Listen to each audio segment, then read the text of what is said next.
दुर्ग में बौद्ध समाज के अनुयायी लगातार एक माह से धरने पर बैठे हैं। इनकी प्रमुख मांग है महाबोधि महाविहार को ब्राह्मणों एवं पंडों से मुक्त कर बौद्ध समाज को सौंपा जाए और बीटीएमसी एक्ट 1949 को तत्काल निरस्त किया जाए।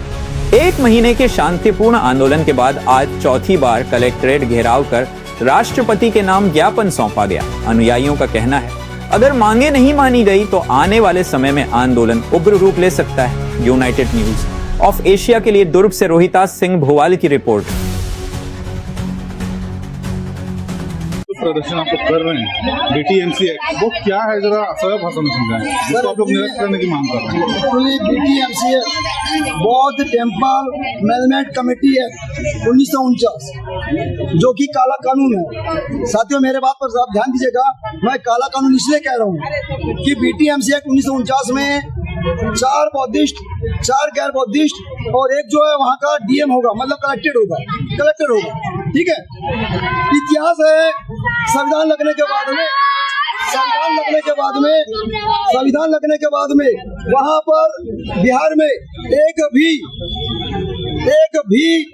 गैर ब्राह्मण या गैर हिंदू जो है कलेक्टर नहीं आया साथियों, और इसी वजह से वो जो वहाँ एक्ट है उसके कारण वहाँ गैर बौद्ध वहाँ कब्जा किए हुए हैं। महाबोधि महाविहार में जो है तथागत गौतम बुद्ध को ज्ञान प्राप्ति हुई थी, और दूसरी बात वो वर्ल्ड हेरिटेज सेंटर भी है, विश्व की धरोहर है वो। तो वहाँ पर बुद्ध का संदेश जाना चाहिए, बुद्ध के उपदेशों का पालन होना चाहिए, लेकिन वहाँ बुद्ध के संदेशों के विपरीत कर्मकांड हो रहे वहाँ, जो कि भारत ही नहीं अपितु पूरे विश्व के बौद्धों का आस्था का हनन हो रहा है वहाँ पर।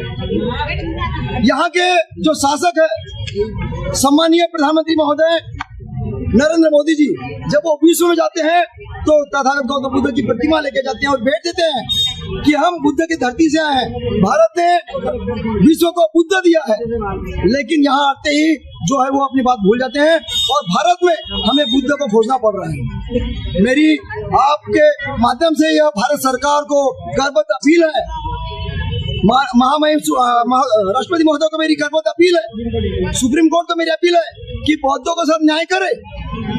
बीटीएमसी एक्ट 1949 जो कि काला कानून है उसको तत्काल निरस्त करे और वहाँ का प्रबंध संचालन पूर्ण रूप से बौद्धों को दे। और मैं आपके माध्यम से बताना चाहूंगा, यदि बौद्धों की मांग पूरी नहीं होती है तो यह शांतिपूर्ण है। न केवल भारत अपितु विश्व का बौद्ध संगठन बहुत ज्यादा उद्वेजित होगा, बहुत ज्यादा उत्तेजित होगा, और अब लड़ाई जो होगी रोड की होगी।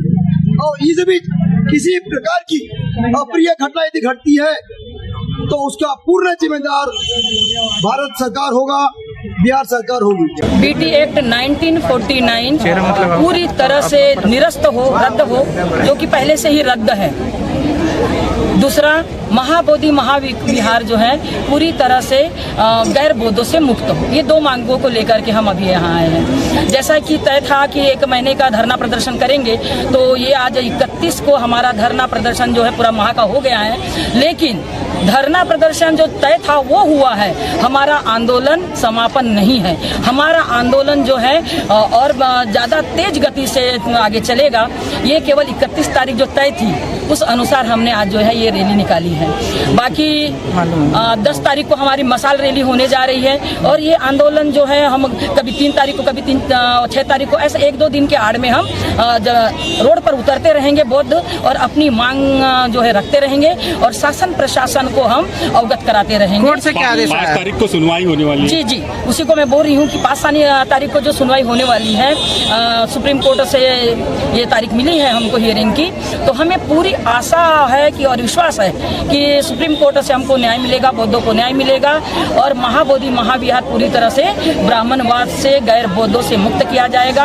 और उससे भी पहले बीटी एक्ट 1949 जो वहाँ लागू है, जो काला कानून है, जो असंवैधानिक है, वो पूरी तरह से निरस्त हो जाएगा, जो कि पूर्व से ही आर्टिकल 13 के अनुसार रद्द है।